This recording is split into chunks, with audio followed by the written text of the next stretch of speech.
আসসালামু আলাইকুম। কেমন আছেন সবাই? দেশ এবং দেশের বাইরে থেকে যে সমস্ত ভাইয়া এবং আপুরা আমার ভিডিওটি দেখছেন তাদের সবাইকে জানাই আন্তরিক কৃতজ্ঞতা। আমি জুথি, আপনাদের সাথে আছি কুষ্টিয়া থেকে। আপনারা কে কোথায় থেকে আমার ভিডিওটি দেখছেন অবশ্যই কমেন্টের মাধ্যমে জানাতে ভুলবেন না। আজকে আমি আপনাদের মাঝে একটি বড় নকশি কাঁথার সেলাই টিউটোরিয়াল নিয়ে এসেছি। আজকে আমি আপনাদেরকে দেখাবো সুতা না কেটে কিভাবে এক টানে একটা ফুল সেলাই করা যায়। এছাড়াও আপনারা দেখতে পাবেন যে গিট ছাড়া কিভাবে নকশি কাঁথা সেলাই করা হয়। অনেক সময় গিট দেওয়ার কারণে গায়ে আনকমফোর্ট ফিল হয়, সেই জন্য গিট ছাড়া সেলাই করলে দুই দিকে দেখতে যেমন সুন্দর লাগে তেমনি ব্যবহারেও খুবই আরামদায়ক লাগে। আমি প্রথমেই এখানে ছোট্ট একটি ভরাট করে নিয়েছি। আপনারা যারা ভরাট পারেন না তারা এই অংশটুকু বারবার দেখে ভরাটটি শিখতে পারেন। এছাড়া ভিডিওটি যদি খুব দ্রুত হয় তাহলে আপনারা ভিডিও সেটিং অপশনে যেয়ে স্লো মোশনে সেলাইটি দেখেও আপনারা সেলাইটি শিখতে পারবেন। আজকের ভিডিওতে আপনাদেরকে আমি দেখাবো কিভাবে ওপরে সেলাই করলে কেমন হয়, আবার নিচের সেলাইটাও কেমন হয় সেইটা আপনাদেরকে দেখাবো। তাহলে মোটামুটি আপনারা একটা আইডিয়া পেয়ে যাবেন।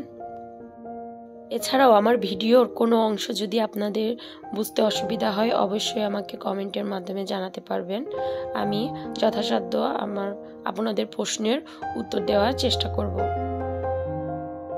আমার ভিডিওতে কোথাও যদি কোনো ভুল হয়ে থাকে অবশ্যই আপনারা ক্ষমা সুন্দর দৃষ্টিতে দেখবেন।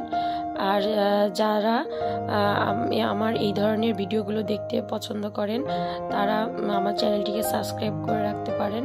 আর যদি আমার ভিডিওটি ভালো লাগে তাহলে অবশ্যই লাইক করতে ভুলবেন না।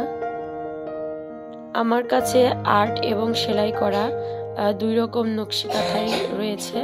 আপনারা আপনাদের পছন্দ অনুযায়ী কালার এবং ডিজাইন কাস্টমাইজ করে অর্ডার করতে পারবেন, কিন্তু সেক্ষেত্রে অবশ্যই হাতে সময় নিয়ে অর্ডার করবেন। আমাদের কাছে রেডি কাঁথা থাকে না, যার কারণে আমাদের কাঁথাগুলো রেডি করতে সময় লাগে। আর্ট করা কাঁথার ক্ষেত্রে কমপক্ষে 1 সপ্তাহ সময় দিতে হবে, আর সেলাই করা কাঁথার ক্ষেত্রে 40 থেকে 35 দিন মতো সময় দিতে হবে। এছাড়া আপনারা আমার চ্যানেলে সুতা, সুই, ফ্রেম, সেলাইয়ের যাবতীয় উপকরণ পাবেন। আমি মূলত 3 রকম কাপড় নিয়ে কাজ করি: সুতি পপলিন কাপড়, সুতি ভয়েল কাপড় আর 5 হাত বহরের টুইল কটন কাপড়।